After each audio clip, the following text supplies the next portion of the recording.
Waalaikumsalam warahmatullahi wabarakatuh. إن الحمد لله نحمده ونستعينه ونستغفره ونعوذ بالله من شرور أنفسنا ومن سيئات أعمالنا من يهده الله فلا مضل له ومن يضلل فلا هادي له أشهد أن لا إله إلا الله وحده لا شريك له وأشهد أن محمدا عبده ورسوله اللهم صل وسلم وبارك على نبينا محمد وعلى آله وصحبه أجمعين أما بعد. Hadirin muhtaremin, para alim, para ulama, para sesepuh, para masyarakat yang dimuliakan Allah Subhanahu wa taala. Wabil khusus takmir Masjid Baratul Khair beserta seluruh jajarannya, serta bapak-bapak, ibu-ibu jamaah kajian Ahad pagi yang insya Allah semoga dirahmati dan diberkahi oleh Allah Subhanahu wa taala. Alhamdulillah, yang pertama dan utama tentu kita senantiasa memanjatkan rasa syukur kita kepada Allah Subhanahu wa taala atas segala limpahan nikmat dan karunia-Nya kepada kita semua, sehingga pagi hari ini kita bisa kembali hadir di majlis yang mulia dan penuh barakah ini dalam rangka insyaallah mempererat ikatan silaturahim di antara kita, dan tentu kita akan pulang untuk talabul ilm. Mudah-mudahan langkah kaki kita ke majlis ini akan tercatat sebagai amalan shalihan maqbulan yang dapat menyelamatkan hidup kita di hari kiamat nanti. Amin ya rabbal alamin. Selanjutnya salawat serta salam tidak akan pernah lupa kita sanjungkan kepada uswah dan qudwah kita, panutan dan anutan kita, baginda Rasul Muhammad sallallahu alaihi wasallam serta keluarganya, para sahabatnya, para penerus dakwahnya, dan kita semua sebagai umatnya.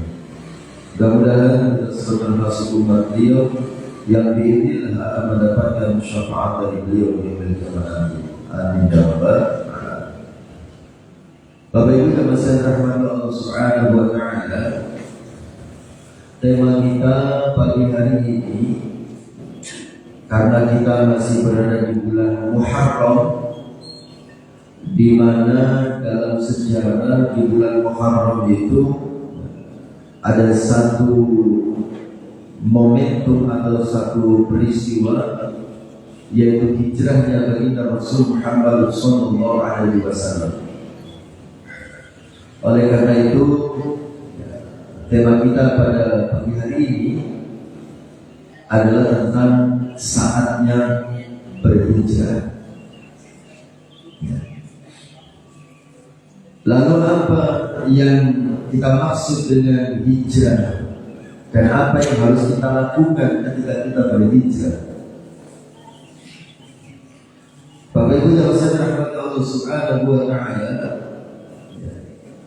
hijrah itu secara bahasa ada dua maknanya.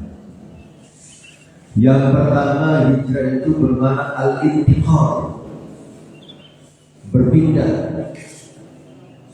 Yang kedua, hijrah itu bermakna al-itsraq, meninggalkan. Dan berdasarkan makna hijrah secara bahasa itu, maka hijrah itu ada dua bentuk. Yang pertama, hijrah makan, hijrah tempat. Definisi hijrah tempat sebagaimana disampaikan oleh Syekh Muhammad At-Tamimi dalam risalahnya Thalathatul Usul. Itu disebutkan dalam Syarh Al-Usul Ats-Tsalatsah karya Syekh Al-Utsaimin. Hijrah tempat itu adalah al-intiqalu min baladis syirki ila baladil Islam. Hijrah itu adalah berpindah dari negeri syirik menuju negeri Islam. Itu definisi dari hijrah tempat. Lalu apakah hijrah tempat ini masih relevan bagi kita zaman sekarang? Ya. Apakah hijrah tempat ini masih menjadi kewajiban bagi kita di zaman sekarang? Nah, untuk menjawab itu perlu kita pahami kembali bahwa hijrah tempat itu masih menurut beliau Syekh Al-Utsaimin itu ada dua macam hijrah tempat. Ada yang bermakna khusus, ada yang bermakna umum. Hijrah tempat yang bermakna khusus yaitu hijrah dari Mekah menuju Madinah di masa baginda Rasul Muhammad SAW. Dan hijrah tempat yang bermakna khusus ini sudah tidak ada zaman sekarang. Karena kata Rasulullah, la hijrata ba'dal fathi. Sudah tidak ada kewajiban berhijrah setelah terbebaskan kota Mekah, setelah Fathu Makkah. Ini hijrah tempat yang maknanya khusus, hijrah dari Mekah menuju Madinah sudah tidak ada. Ya. Nah, hijrah tempat yang kedua hijrah yang bermakna umum. Nah, ini yang masih berlaku sampai datangnya hari kiamat. Hijrah tempat yang bermakna umum adalah hijrah yang dilakukan oleh kita umat Islam dari negeri kafir ke negeri Islam, dari tempat yang didominasi oleh kekafiran, kemaksiatan, ya, menuju negeri yang memberlakukan nilai-nilai Islam di dalamnya. Lalu bagaimana dengan kondisi kita saat ini seumpamanya? Masih mungkin tidak hijrah tempat sekalipun yang bermakna umum seperti ini? Ya, tergantung keadaan kita saat ini. Terkait dengan hijrah tempat yang secara umum ini, kita saat ini ya, ada 3 golongan kata beliau. Hijrah tempat yang maknanya umum tadi, kalau yang khusus itu kan dari Mekah ke Madinah gitu ya. Yang umum itu dari tempat yang didominasi oleh dosa-dosa dan kemaksiatan ya, menuju tempat yang lebih baik, lebih islami.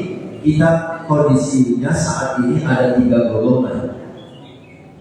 Golongan yang pertama adalah golongan yang wajib hijrah. Nah, kita coba lihat, cek masing-masing apakah kita masuk golongan ini. Siapa golongan yang wajib hijrah, wajib pindah itu? Ya. Golongan yang berada di dalam lingkungan di mana di situ didominasi oleh kekafiran, didominasi oleh kesyirikan, didominasi oleh dosa-dosa dan kemaksiatan. Kemudian kita yang berada di tempat itu kesulitan untuk melakukan ibadah sesuai dengan keyakinan kita. Mau sholat takut, perempuan berjilbab nggak berani. Seandainya kita berada dalam situasi seperti itu, kemudian kita susah menjalankan agama kita, kemudian kita mampu untuk berpindah, maka wajib untuk berpindah. Saya ulangi, golongan pertama ini berada di lingkungan yang didominasi oleh dosa dan kemaksiatan, kesyirikan merajalela. Kemudian kita sulit untuk beribadah, dan kita mampu untuk berhijrah, maka wajib hukumnya kalau kita dalam situasi ini. Tapi sepertinya kita tidak ada yang berada di situasi ini kan gitu ya. Kita kan masih bebas sholat, bebas pengajian, yang perempuan bebas berjilbab, berarti ini tidak masuk golongan ini. Tapi seandainya ada orang dalam situasi yang seperti ini, maka wajib hijrah. Jadi yang menyebabkan wajib pindah itu 3 hal tadi ya.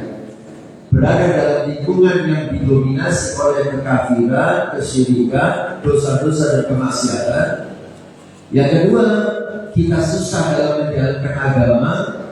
Yang ketiga, kita mampu untuk pindah, maka kita wajib pindah.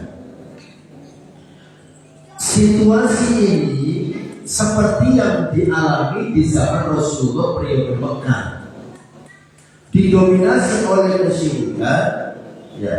Kemudian mau menampilkan keislaman tidak berani, kemudian ada kemampuan untuk pindah, maka wajib pindah. Kalau tidak mau pindah dalam situasi seperti itu, ada 3 ketentuan tadi. Kalau tidak pindah, berdosa. Ya, dalam lingkungan yang tidak islami, dia juga tidak bisa mengekspresikan keislamannya, dan sebetulnya dia mampu pindah, tapi tidak mau pindah, berdosa. Itu disebutkan oleh Allah dalam surah An-Nisa ayat 97. Alladzina tawaffahumul malaikatu zalimi anfusihim qalu fima kuntum qalu kunna mustad'afina fil ard qalu alam takun ardullahi wasi'ah fatuhajiru fiha faulaika ma'wahum jahannam wa sa'at masir. Sesungguhnya orang-orang yang diwafatkan malaikat dalam keadaan menganiaya diri sendiri, menganiaya diri sendiri, zalim pada diri sendiri, adalah orang yang melakukan dosa. Kan zalim itu ada zalim pada orang lain, ada zalim pada diri sendiri. Zalim pada diri sendiri itu ketika kita bermaksiat kepada Allah, berbuat dosa, kan nanti kita akan disiksa. Berarti pada saat kita berbuat dosa, kita itu sudah menzalimi diri sendiri. Termasuk orang yang situasinya sudah ada 3 kriteria tadi, hidup dalam lingkungan yang penuh dengan dosa dan kemaksiatan lingkungannya, kemudian dia tidak bisa beribadah dengan tenang, yang ketiga dia mampu pindah, tapi tidak mau pindah, nah ini berdosa. Nah, termasuk zalim pada diri sendiri. Nanti akan ditanya oleh malaikat. Ya. Malaikat bertanya, fima kuntum. Ya. Dalam keadaan bagaimana kalian ini? Kemudian mereka menjawab, kami adalah orang-orang yang tertindas di negeri Mekah. Para malaikat berkata, bukankah bumi Allah itu luas sehingga kamu dapat berhijrah di bumi itu? Ya, jadi orang-orang yang tidak ikut hijrah bersama Rasulullah pada waktu itu, padahal dia memiliki kemampuan untuk berhijrah, maka nanti di akhirat akan ditanya oleh malaikat, kenapa tidak mau pindah? Padahal bumi Allah itu luas. Ya. Kemudian dikatakan pada akhirnya, faula ika ma'wahum jahannam wa sa'at masiro. Mereka itu akan dimasukkan ke neraka jahanam, dan jahanam itu merupakan seburuk-buruknya tempat kembali. Itu golongan yang pertama. Golongan yang kedua, golongan yang tidak wajib hijrah. Siapa mereka ini? Mereka hidup dalam lingkungan yang tidak islami. Yang kedua, dia juga sebetulnya tidak bisa beribadah dengan tenang. Ya. Yang ketiga, sayangnya dia tidak mampu untuk pindah. Tidak ada kemampuan untuk pindah. Nah, maka mereka ini tidak wajib hijrah, tapi dia tetap wajib menjalankan agamanya sekalipun dengan sembunyi-sembunyi. Kemudian mereka disuruh bersabar dalam situasi itu. Hal ini sebagaimana disebutkan di dalam surah An-Nisa ayat 98. Illal mustad'afina minar rijali wan nisa'i wal wildani la yastati'una hilatan wa la yahtaduna sabila. kecuali mereka orang-orang yang tertindas, baik laki-laki ataupun wanita ataupun anak-anak, yang tidak mampu berdaya upaya dan tidak mengetahui jalan untuk hijrah. Jadi termasuk dulu di Mekah, ya, bagi orang-orang tua yang sudah lemah fisiknya, kemudian para wanita dan anak-anak itu tetap boleh tinggal di Mekah, ya, tapi tetap harus berusaha menjalankan agamanya, sekalipun harus dengan sembunyi-sembunyi, kemudian harus bersabar. Nah, itu golongan yang kedua. Ya. Golongan yang ketiga, ya, golongan yang dianjurkan untuk berhijrah, hanya dianjurkan, tidak wajib. Siapa golongan yang ketiga ini? Golongan yang ketiga ini adalah orang yang hidup dalam lingkungan yang tidak Islami, tapi dia masih bebas untuk menjalankan syariat agamanya tanpa ada gangguan dari siapapun. Sholat yang bisa dilakukan dengan tenang, pengajian juga bebas, kan begitu. Padahal lingkungannya tidak Islami, didominasi oleh dosa-dosa dan kemaksiatan, tapi orang beragama tetap bebas menjalankan agamanya.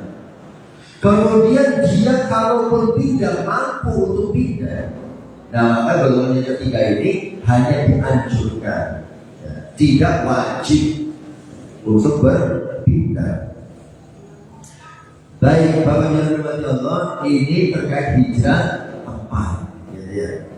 Jadi ada 3 kondisi, tergantung kondisinya akan menentukan bagaimana hukumnya. Jadi ada 3 tadi, ya. Yang pertama wajib pindah, yang kedua boleh tidak pindah, ya, tapi harus bersabar dan tetap menjalankan agamanya. Yang ketiga dianjurkan untuk pindah dengan kondisi masing-masing. Yang kedua, Bapak yang dirahmati Allah, hijrah yang kedua bentuknya adalah hijrah maknawi. Nah, hijrah maknawi inilah hijrah yang tetap wajib dilakukan oleh siapapun, kapanpun, dan dimanapun. Hijrah maknawi. Hijrah maknawi itu hijrah yang seperti apa? Hijrah maknawi itu hijrah seperti yang disampaikan oleh Rasulullah dalam hadis riwayat Imam Bukhari dan Muslim. Hijrah maknawi itu kata Rasulullah adalah man hajar ma nahallahu anhu wal muhajiru, orang yang berhijrah itu adalah man, seseorang, hajar, yang meninggalkan ma nahallahu anhu, yang dilarang oleh Allah Subhanahu wa taala. Nah, ini hijrah maknawi, ya. Kita meninggalkan segala sesuatu yang dilarang oleh Allah Subhanahu wa taala. Ini kewajiban kita semua dimanapun dan kapanpun. Makanya momentum Muharram ini, bulan Muharram ini harus menjadi momentum kita untuk introspeksi dan muhasabah. Apakah kita sudah meninggalkan apa-apa yang dilarang oleh Allah Subhanahu wa taala sebagai konsekuensi berhijrah? Ya, jadi berhijrah itu adalah meninggalkan apa yang dilarang oleh Allah. Seumpama kita bekerja, ya, pekerjaan kita masih pekerjaan yang dilarang oleh Allah, ya kita harus pindah, kita harus berhijrah, ya, meninggalkan apa yang dilarang oleh Allah Subhanahu wa taala. Ya. Perbuatan-perbuatan buruk yang masih kita kerjakan, ya harus kita tinggalkan. Nah, ini hijrah maknawi namanya, meninggalkan sesuatu yang dilarang oleh Allah Subhanahu wa taala. Jangan takut dengan rezeki, ya, karena Gusti Allah sudah berjanji dalam surah An-Nisa ayat 100, wa man yuhajir fi sabilillah yajid fil ardi muraghaman katsiran wa sa'an. Barang siapa berhijrah di jalan Allah, niscaya mereka akan mendapati di bumi ini tempat hijrah yang luas dan rezeki yang banyak.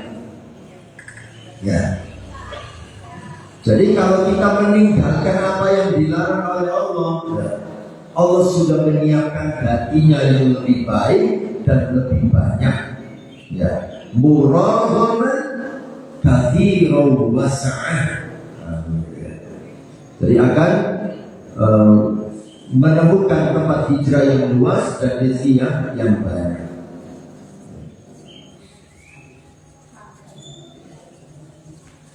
Sebagaimana disampaikan oleh Imam Ar-Razi ketika menafsirkan kata muraghaman yang ada di dalam ayat tadi. Kata Imam Ar-Razi, barang siapa berhijrah di jalan Allah ke negeri lain, niscaya akan mendapat di negerinya yang baru itu kebaikan dan kenikmatan yang menjadi sebab kehinaan dan kekecewaan para musuhnya yang berada di negeri asalnya. Ya.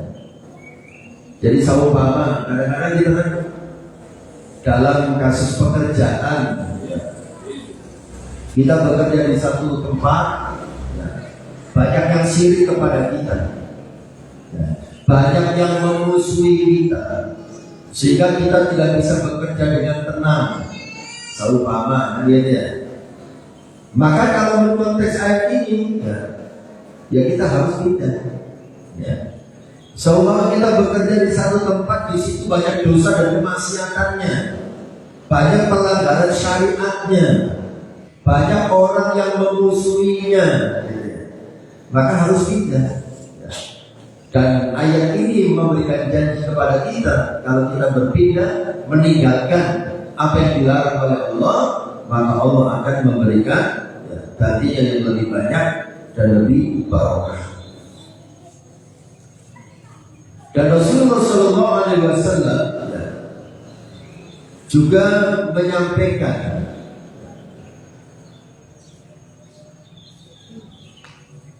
bahwa apabila kita mau berhijrah karena Allah Subhanahu wa Ta'ala, maka niscaya Allah akan memberikan ganti yang lebih baik. Hadis dari Imam Ahmad. Innaka lan tad'a syai'an lillahi azza wa jalla illa badalaka Allahu bi ma huwa khairun laka minhu. Kata Rasul, sesungguhnya jika engkau meninggalkan sesuatu karena Allah, niscaya Allah akan memberi ganti kepadamu dengan yang lebih baik. Ya. Berhijrah, meninggalkan sesuatu yang dilarang oleh Allah untuk menyongsong sesuatu yang lebih baik dan lebih barokah. Bapak Ibu yang dirahmati Allah Subhanahu wa Ta'ala, kita kembali ke pengertian hijrah maknawi. Kenapa Rasulullah SAW dalam memberikan pengertian hijrah secara maknawi mengatakan bahwa hijrah itu adalah meninggalkan sesuatu yang dilarang oleh Allah? Kenapa Rasulullah tidak mengatakan hijrah itu adalah menjalankan apa yang diperintahkan oleh Allah?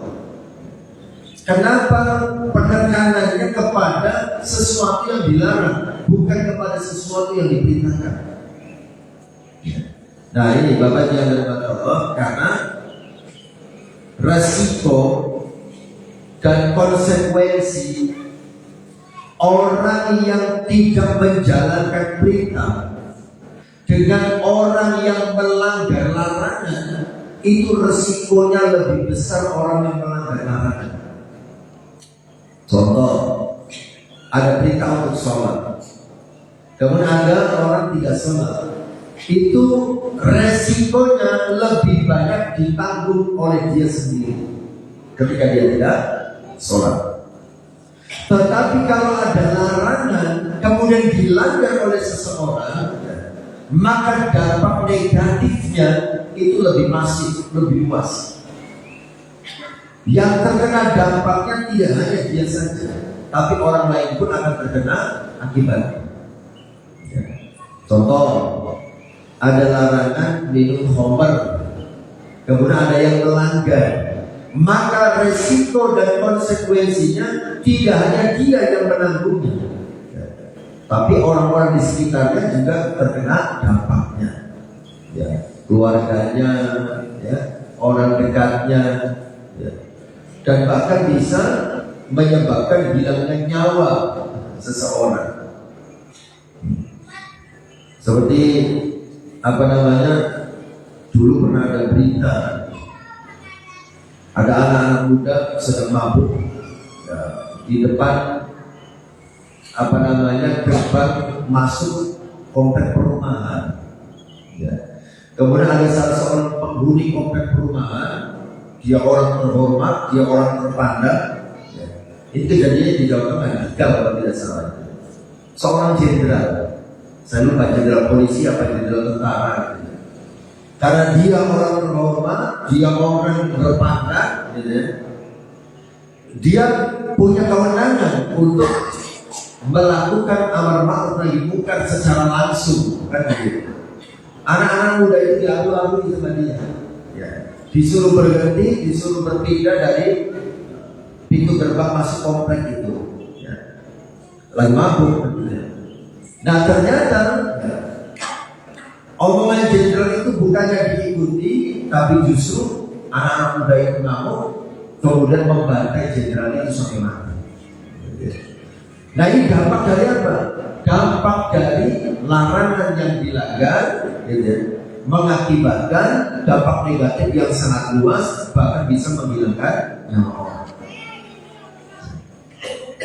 Sebagaimana ketika ada kemaksiatan yang merajalela, ya, di satu tempat, ya, maka itu akan mendatangkan, ya, azab Allah Subhanahu wa Ta'ala.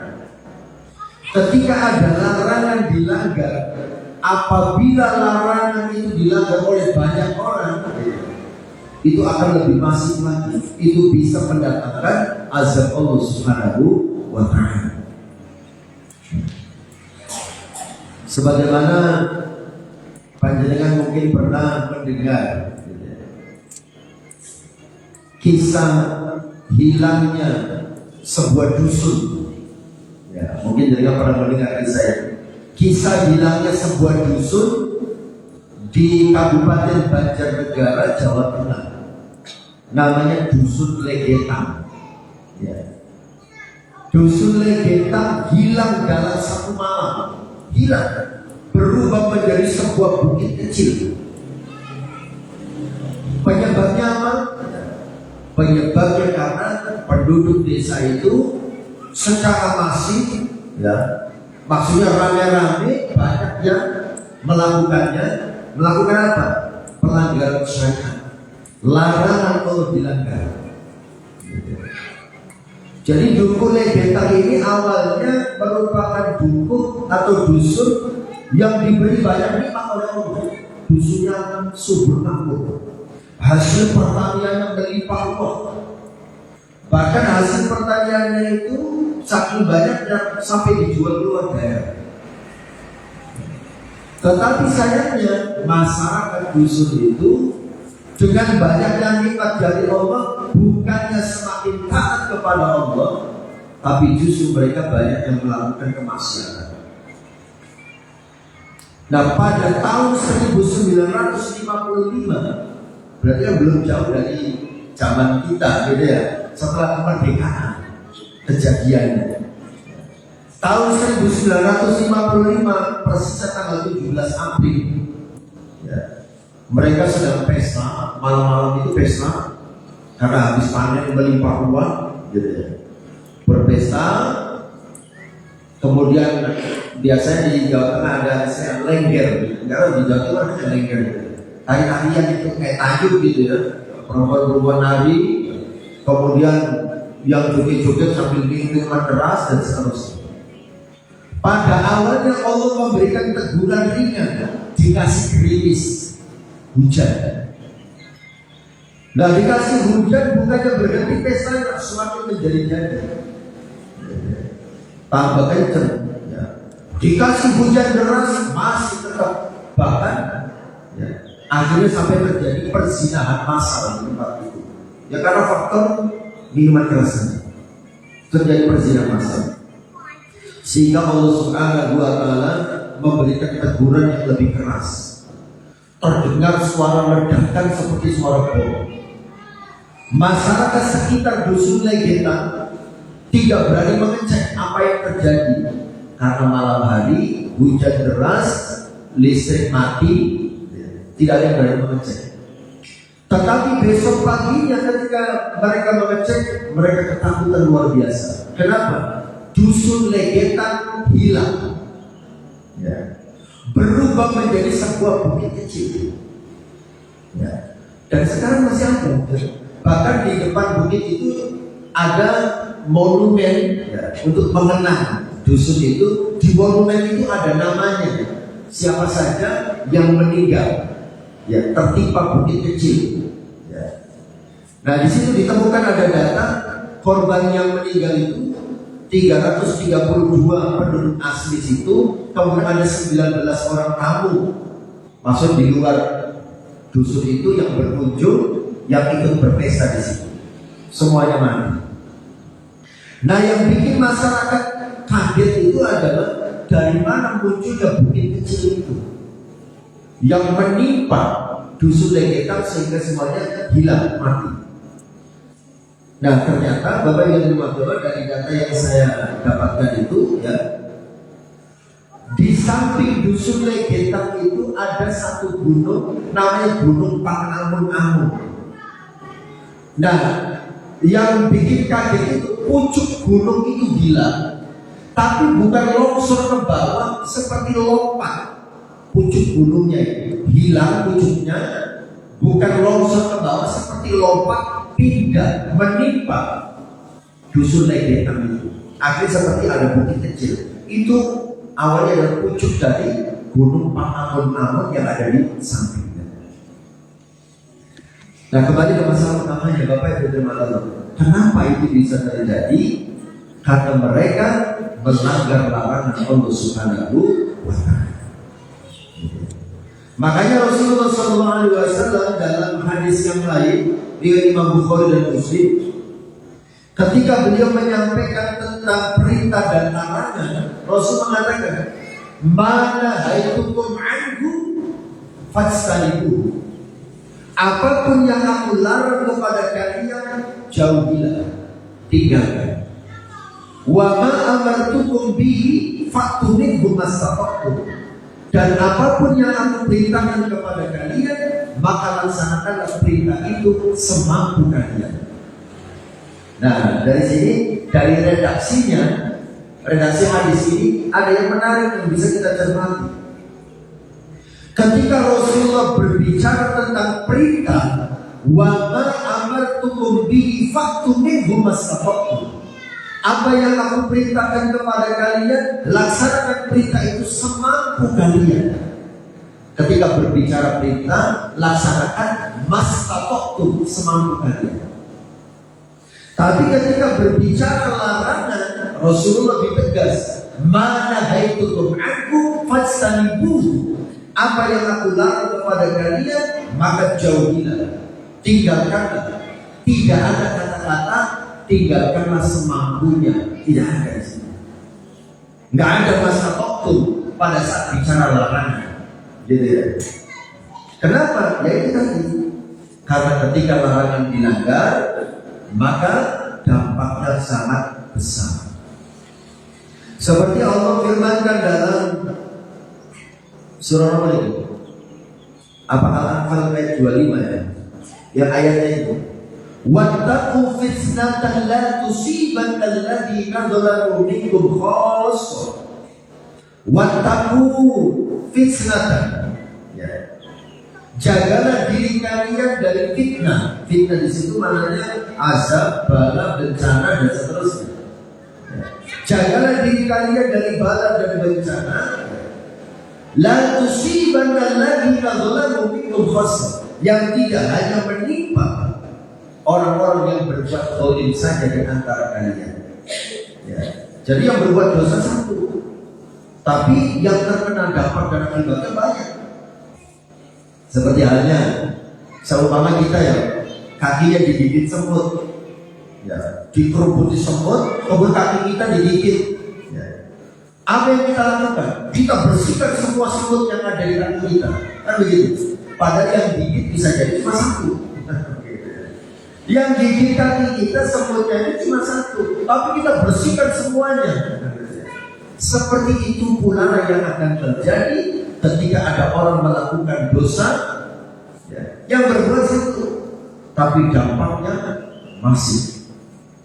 Contoh lagi, analoginya, kiasnya, kita naik perahu rame-rame, banyak orang naik perahu, kemudian kehabisan air di perahu itu. Bisa ngambil air tapi harus naik ke atas. Ada salah seorang nggak mau repot, kok repot naik-naik ke atas, perahunya saja dilobangi, nanti kan ada air yang masuk, kan begitu. Satu orang yang melakukan gitu ya, melobangi perahu supaya cepat dapat air. Setelah itu perahunya penuh air, tenggelam. Yang tenggelam yang melobangi saja atau semuanya? Semuanya. Dampak negatif dari perbuatan dosa. Tidak hanya menimpa yang berbuat dosa saja, tapi seluruhnya akan terkena dampak dan akibatnya. Makanya Rasulullah ketika berbicara tentang hijrah, beliau mengatakan orang yang berhijrah adalah orang yang meninggalkan apa yang dilarang oleh Allah Subhanahu wa Ta'ala. Rasulullah tidak mengatakan orang yang berhijrah adalah orang yang menjalankan perintah Allah, tapi orang yang berhijrah adalah orang yang meninggalkan apa yang dilarang oleh Allah Subhanahu wa Ta'ala. Karena dampak negatif yang ditimbulkan ketika larangan dilanggar itu sangat masif, sangat besar. Bapak Ibu jawab rahmat Allah Subhanahu wa Ta'ala. Oleh karena itu, di samping kita masing-masing harus berhijrah, menghijrahkan diri kita dari apa yang dilarang oleh Allah Subhanahu wa Ta'ala, kita pun yang sudah memiliki kesadaran harus membantu teman-teman kita, saudara-saudara kita untuk berhijrah. Bagaimana cara kita membantu? Berdakwah, Kita melakukan amar ma'ruf nahi munkar. Kita ajak orang melakukan kebaikan, kita cegah orang dari melakukan kemungkaran. Karena yang bisa mendatangkan azab Allah itu tidak hanya karena ada orang berbuat dosa. Pada saat tidak ada orang yang mengingatkan, itu pun bisa mendatangkan azab Allah Subhanahu wa Ta'ala. Saya ulangi, yang mendatangkan azab Allah itu tidak hanya karena ada orang berbuat dosa.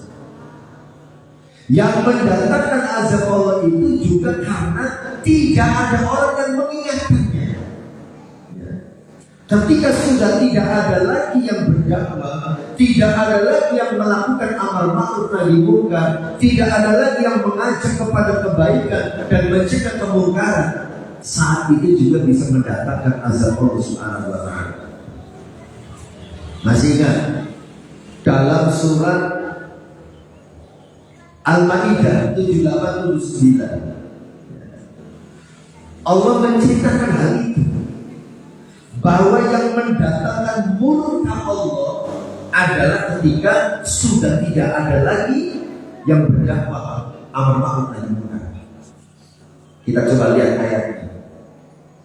Lu'inal ladzina kafaru min bani Israil ala lisani Daud wa Isa bin Maryam. Dzalika bima asaw wa kanu ya'tadun. Kanu la yatanahawna an munkarin fa'alu labisa ma kanu yaf'alun. Lu'ina, dilaknat, diazab, diberi bala dan bencana. Alladzina kafaru, orang-orang kafir, min bani Israil, dari bani Israil, ala lisani Daud wa Isa bin Maryam, lewat lisan Daud dan Isa putra Maryam. Kenapa orang kafir dari Bani Israel diazab oleh Allah? Zalika, yang demikian itu bima asaw, disebabkan kemaksiatan yang mereka lakukan. Wa kanu ya'tadun, dan mereka melampaui batas dalam melakukannya. Yang menarik ayat selanjutnya, kemaksiatan seperti apa yang dilakukan oleh Bani Israel sehingga mereka itu dilaknat oleh Allah. Ayat selanjutnya Allah menjelaskan, kanu, mereka adalah la yatanahawna, tidak saling mencegah antara yang satu dengan yang lain, an mungkarin, dari kemungkaran, fa'aluhu, yang telah mereka lakukan. Labi sama kanu yaf'alun, sungguh amatlah buruk apa yang telah mereka kerjakan. Ternyata kemaksiatan yang dilakukan oleh Bani Israel yang membuat Allah murka adalah ketika sudah tidak ada lagi yang melakukan amar ma'ruf nahi munkar. Seperti ilustrasi gambaran, saya tidak tahu ilustrasi ini kisah nyata atau fiktif ya. Tapi kalau fiktif kita bisa ambil pelajaran ya. Karena ada cerita yang mungkin kita juga pernah mendengar. Ada obrolan dua remaja masjid. Dua remaja masjid ngobrol. Remaja masjid A ini anaknya gaul. Dia suka berinteraksi dengan lingkungan, dia suka mengamati apa yang terjadi di lingkungannya. Sementara remaja masjid B ini hanya aktif di masjid, memang soleh, memang baik, rajin sholatnya, berjamaah, baca Quran, kajian dan seterusnya. Tapi dia kurang gaul. Dia tidak terlalu peduli dengan lingkungan sekitarnya. Yang penting dia soleh, yang penting dia baik, selesai. Nah, si A, remaja masjid yang gaul ini, yang suka memperhatikan lingkungan sekitarnya, melaporkan kepada remaja masjid yang satunya, kepada si B. B, ternyata saya melihat di lingkungan kita ini sudah mulai ada warung remang-remang. Ya, warung yang lampunya redup. Nah kemudian kata si B, wisdom, gak usah urus yang begitu-begitu, biarkan saja. Yang penting kita tidak ikut ke sana. Kan kalimat ini kelihatannya baik, dan begitu ya. Yang penting kita tidak ikut ke sana, gak usah ikut campur, biarkan saja. Berlangsung sekian lama, si A lapor lagi kepada si B. Ternyata di warung remang-remang itu sekarang sudah mulai ada mirasnya. Si B kembali dengan bijak mengatakan, sudah tidak usah ikut campur, biarkan saja. Yang penting kita tidak ikut ke sana. Berlangsung sekian lama, si A lapor lagi, ternyata teman-teman kita remaja desa ini sudah mulai banyak yang ikut nongkrong di sana. Wisdom, sambil kok ribet, gak usah diurusi. Yang penting kita tidak ikut ke sana, yang penting kita tetap aktif di masjid. Setelah sekian lama dilapor lagi, ternyata sekarang tidak hanya miras, ada prostitusinya. Banyak wanita-wanita angkalnya. Kata si B, biarkan saja. Si penting kita, keluarga kita, gak ikut-ikutan ke sana. Setelah sekian lama dilapor lagi, ternyata tidak hanya remaja yang nongkrong di sana, yang tua-tua sudah mulai banyak yang ke sana. Biarkan saja, yang penting kita tidak ikut ke sana, keluarga kita juga aman. Setelah sekian lama dilapor lagi, sekarang tempatnya dibangun menjadi lebih besar, lebih bagus, menampung lebih banyak orang, kemaksiatannya semakin beragam, bahkan sekarang sudah mulai ada judinya juga. Harus biarkan saja loh, si penting kita tidak ikut ke sana.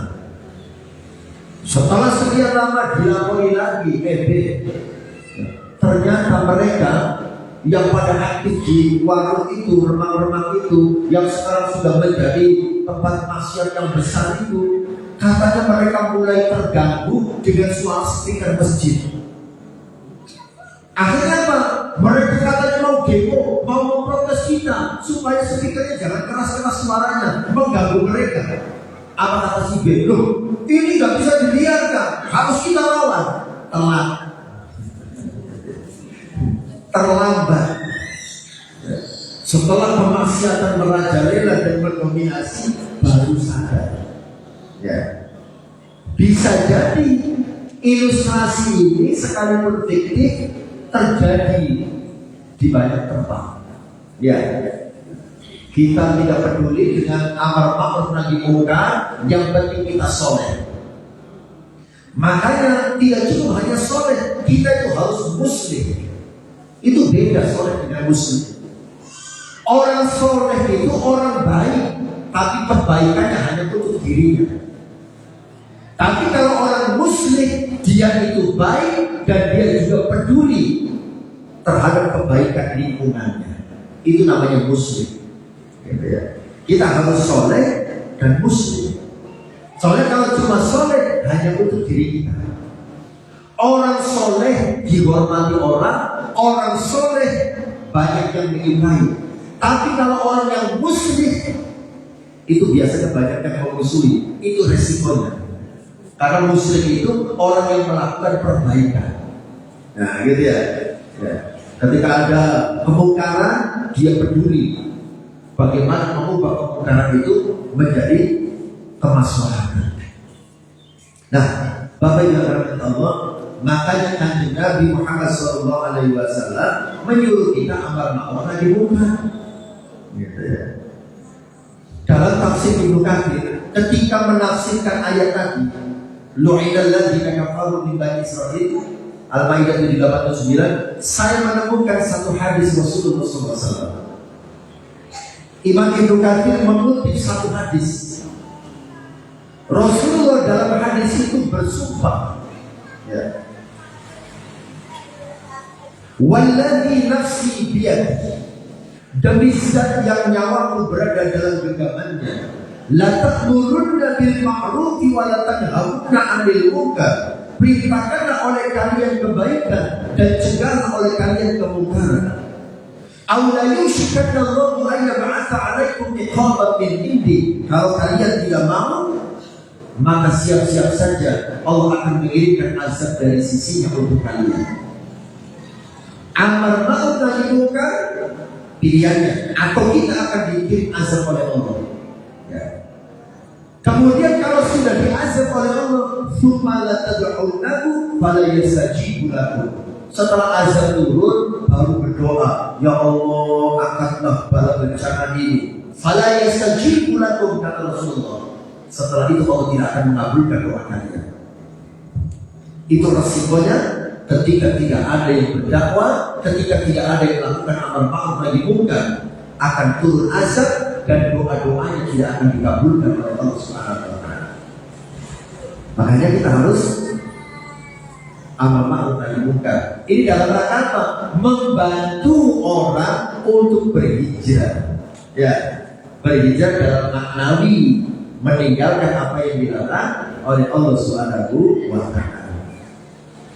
Tapi mohon maaf Bapak Ibu yang dirahmati Allah, saat melakukan amar ma'ruf nahi munkar itu harus ada ilmunya. Jangan hanya bermodalkan semangat. Ya, jangan hanya bermodalkan wani. Tapi harus ada ilmunya. Ya. Makanya Kanjeng Nabi memberikan tuntunan, man ra'a minkum munkaran falyughayyirhu biyadihi. Siapa yang melihat kemungkaran ada di hadapannya, rubahlah dengan tangannya. Fa illam yastati fa bilisani, jika tidak mampu dengan tangan, dengan lisan. Fa illam yastati fa biqalbi, jika tidak mampu maka dengan hatinya. Wa dzalika adhaful iman, dan itu adalah selemah-lemah iman. Hadis ini pun tidak boleh dimaknai apa adanya. Harus ada ilmunya. Saya baca dalam buku fikih dakwah, ya, itu disebutkan makna hadis ini, barang siapa melihat kemungkaran maka rubah kemungkaran itu dengan tangannya. Itu yang dimaksud adalah merubah kemungkaran dengan kebijakan, dengan aturan, dengan undang-undang, dan dengan penindakan. Siapa yang bisa melakukan amar ma'ruf nahi munkar dengan tangan seperti ini, dengan aturan, kebijakan, undang-undang, dan penindakan, ini adalah para pejabat yang berwenang. Tidak semua orang diberikan kebolehan melakukan penindakan ketika ada kemungkaran yang terjadi di hadapannya. Harus pejabat yang berwenang. Nah, dari sini kita bisa memahami pentingnya memilih pemimpin yang baik. Ya. Kenapa? Ada satu ungkapan begini Bapak Ibu, 1000 fatwa ulama itu bisa dikalahkan oleh satu aturan perda. 1000 fatwa ulama bisa kalah dengan perda yang dibuat oleh pemerintah. Kata ulama haram, 1000 ulama mengatakannya, berfatwa haram. Tapi kalau perda mengatakan boleh, selesai. Ya, itu pentingnya orang baik memegang kendali kekuasaan. Karena kekuasaan itu merupakan pintu gerbang melakukan kebaikan atau gerbang melakukan keburukan. Tergantung siapa yang mengendalikan. Masih ingat dulu cerita, karena merupakan kisah nyata. Di Jakarta dulu ada satu tempat surga dunia namanya Alexis. Itu Alexis, surga dunia. Tempat maksiat yang dilegalisir, yang diresmikan, yang dilegalkan. Dulu umat Islam demo bolak-balik, sampai dilempari gas air mata dan seterusnya. Tempat itu tetap berdiri. Ya. Demo berkali-kali, tempat itu tetap jalan, tetap berdiri. Tapi ketika pemimpinnya berganti, tidak perlu demo berjilid-jilid, tidak perlu mengirimkan pasukan, tidak perlu melemparkan bom molotov, tidak perlu menembakkan gas air mata. Cukup dengan kertas selembar ditulis tempat ini melanggar aturan, maka dengan ini dinyatakan ditutup, tanda tangan Gubernur DKI. Surat dikirimkan, tempat itu ditutup, selesai. Hanya dengan selembar kertas selesai urusan. Itulah pentingnya kekuasaan. Makanya kata Rasulullah, amar ma'ruf nahi munkar yang pertama biyadih, dengan tangan, artinya dengan kekuasaan. Amar ma'ruf nahi munkar yang didukung oleh kekuasaan itu lebih efektif, lebih murah, lebih sederhana. Tidak perlu mengeluarkan keringat, tidak perlu berdarah-darah. Cukup hanya tanda tangan, selesai. Nah, makanya umat Islam itu tidak boleh a priori dengan kekuasaan. Karena kekuasaan itu pintu gerbang melakukan kebaikan atau keburukan, tergantung siapa yang mengendalikan. Ya. Tapi masalah zaman sekarang itu masyarakat masih milih yang manipiro, gitu ya. Ya, untuk memilih pemimpin, gitu ya. Tidak dilihat kapasitasnya, tapi yang dilihat itu isi tasnya, kan begitu ya.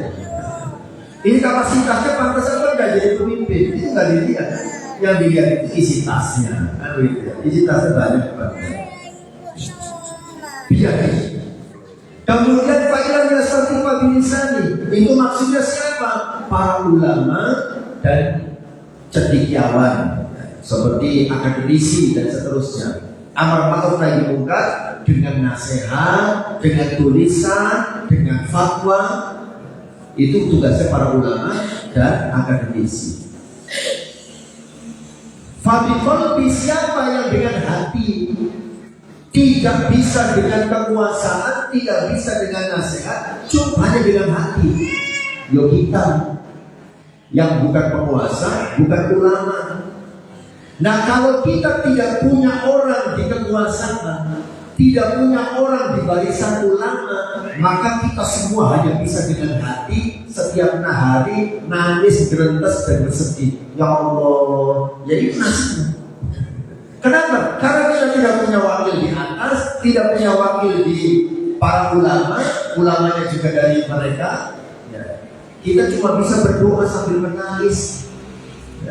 Dan itu kata Rasulullah, wadzalika ad'aful iman. Itu iman yang paling lemah.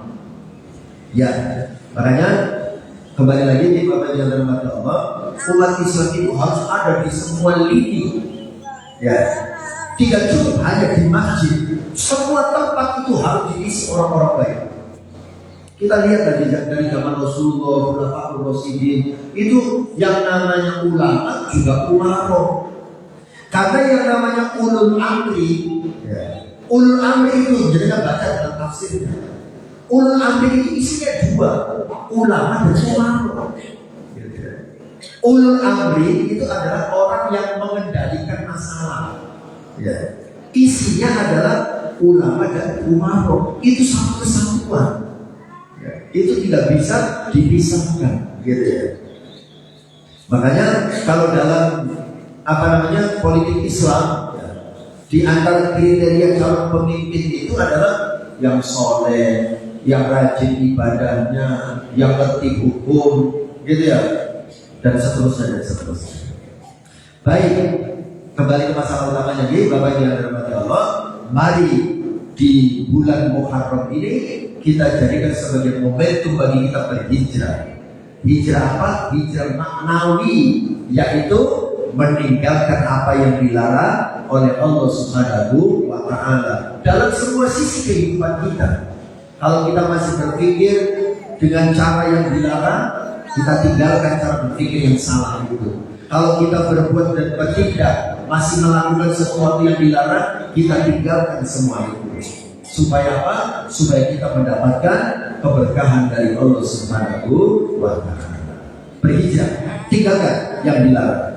Kemudian kalau ada orang yang belum bisa berhijrah, kita bantu.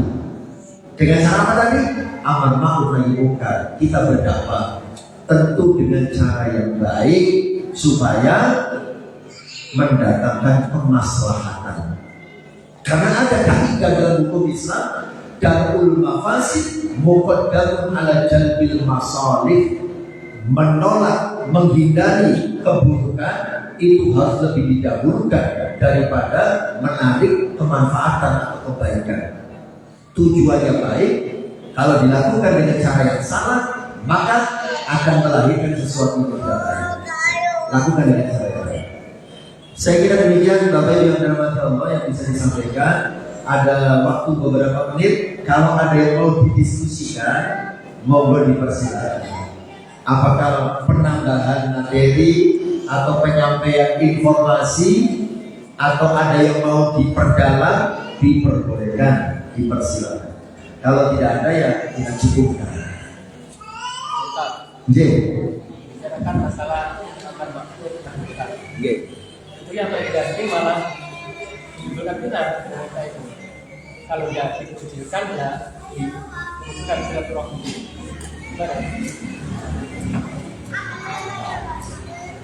Ada banyak fenomena ketika melakukan amar ma'ruf nahi munkar, justru kita dikucilkan oleh lingkungan, kan begitu ya? Bahkan yang mengucilkan itu orang-orang yang kita kenal, bahkan orang dekat kita sendiri, kan begitu ya? Keluarga kita sendiri dan seterusnya. Seperti yang saya sampaikan tadi, amar ma'ruf nahi munkar kalau bentuknya penindakan, kita tidak boleh melakukannya. Kita harus istilahnya berkoordinasi dengan yang berwenang. Ya, tugas kita berkoordinasi. Adapun yang berwenang melakukan penindakan atau tidak, kita sudah gugur kewajiban. Kadang-kadang kita sudah lapor tapi tidak ada tindakan, gitu ya. Ya. Sudah selesai kewajiban kita. Kita tidak boleh melakukan tindakan lebih jauh. Kewajiban kita selesai di situ, gitu ya. Jadi seumpama ada kemungkaran di sekitar kita koordinasi dengan aparat yang berwenang, dengan niat yang baik dan juga dengan cara yang baik. Jadi kalau awal-awal itu jangan langsung main demo, gitu ya, main serang, jangan. Itu menyalahi undang-undang. Dan dalam fikih dakwah itu juga tidak boleh, bukan begitu caranya. Seumpama ada kemungkaran, ada warung remang-remang, ada miras, sudah meresahkan. kita datang ke Pak RT. Pak RT jaringan bisa lihat kan ada tempat begini. Menurut panjenengan kita bisa caranya bukan langsung memberikan penilaian, tapi caranya bertanya. Orang kalau ditanya merasa dihormati. Tapi kalau kita PT, jenengan enggak lihat itu. Kamu karena pelajaran di tempat jenengan, ya pokoknya jenengan bertindak. Orang tidak terima begitu kan. Caranya dengan cara yang baik. PT, ngapunten, saya sama jenengan itu kan sama-sama cinta kebaikan, cinta ketenangan, cinta kedamaian, gitu ya.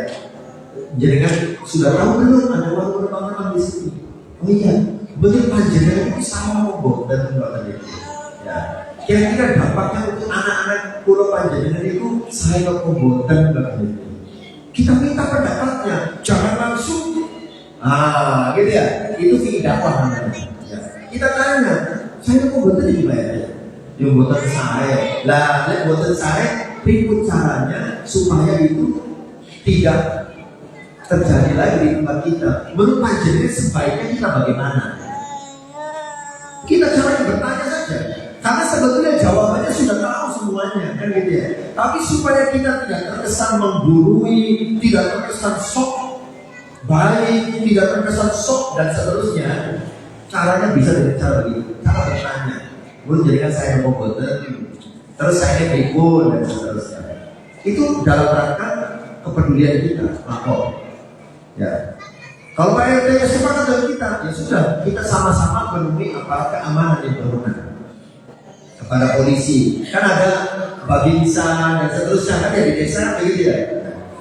Kita sampaikan untuk kebaikan bersama. Ya.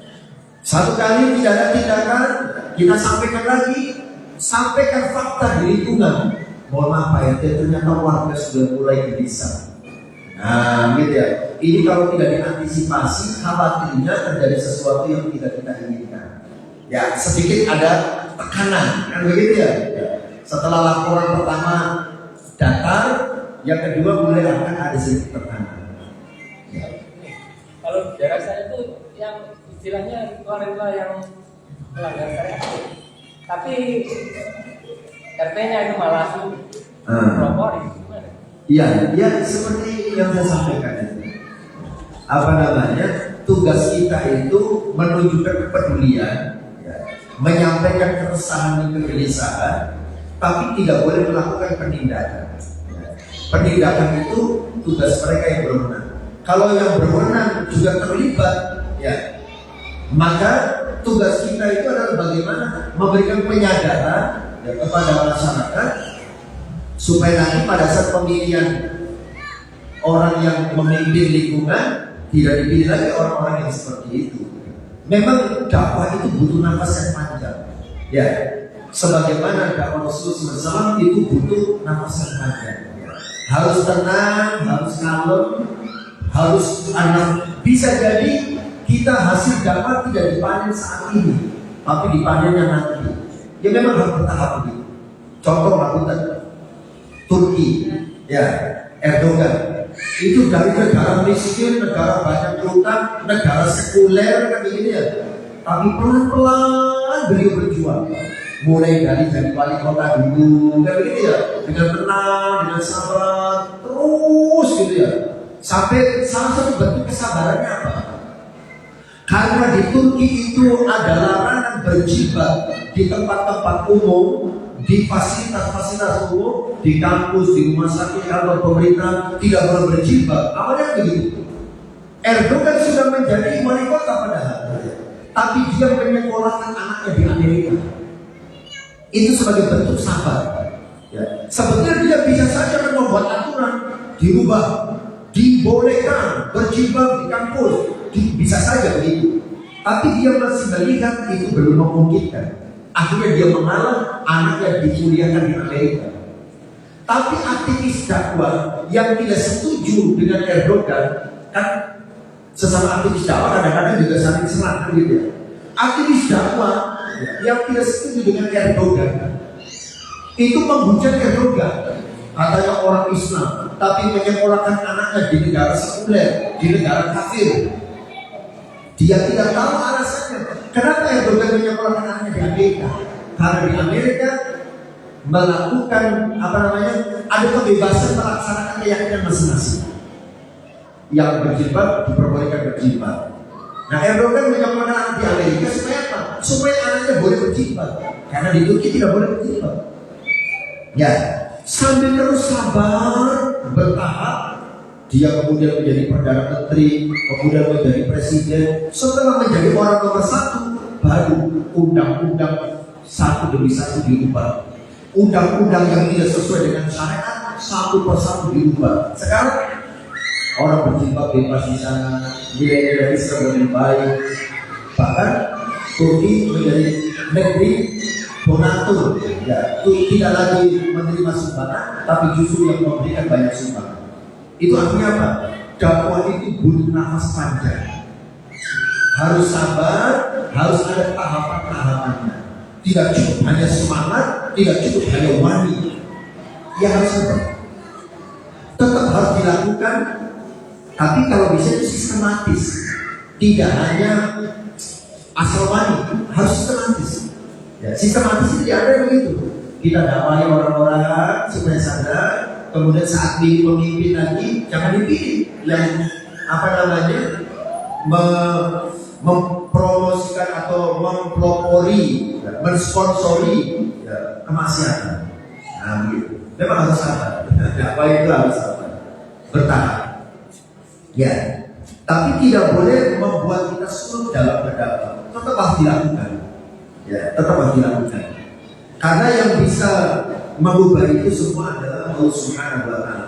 Tugas kita itu hanya menjalani proses. Ya. Sebagaimana Rasulullah pengennya itu semua orang itu beriman. Ya. Tapi Rasulullah ditegur oleh Allah. Kamu itu hanya memberikan peringatan. Bahkan ketika Rasulullah agak memaksa agar pamannya beriman, kan ditegur oleh Allah. Innaka la tahdi man ahbabta walakin Allah yahdi man yasha. Kamu tidak bisa memberikan hidayah sekalipun kepada orang yang kamu cintai, karena Allah lah yang berhak memberikan hidayah kepada siapa yang Dia kehendaki. Ya, jadi tugas kita itu berdakwah, tugas kita itu amar ma'ruf nahi munkar. Ya, yang menentukan hasil adalah Allah. Ya. Tapi, ya itu tetap harus ada ilmunya, kemudian sabar dalam prosesnya. Ya.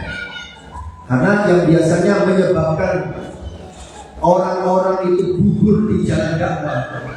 Gugur di jalan dakwah itu artinya apa? Berhenti berdakwah, frustasi. Kenapa? Karena dia terlalu terburu-buru ingin mendapatkan hasil dari dakwahnya. Pengen cepat melihat dakwahnya berhasil.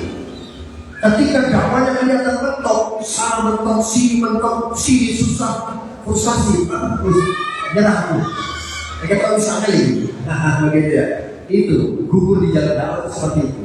Karena dia tidak sabar menjalani prosesnya dan tidak dilengkapi dengan ilmunya, gitu ya. Jadi ada fikihnya, dakwah itu ada fikihnya, fikih dakwah. Ya, di antara itu tahapan-tahapan. Ya, kalau kayak, ya. Ibu, buatan bu, ada yang menanyakan bu? Boleh mantu? Kok bisik-bisik kan boleh mantu? Ya, baik. Bapak yang dirahmati Allah, kalau tidak ada, saya kira dicukupkan ya. Ini saja yang bisa disampaikan.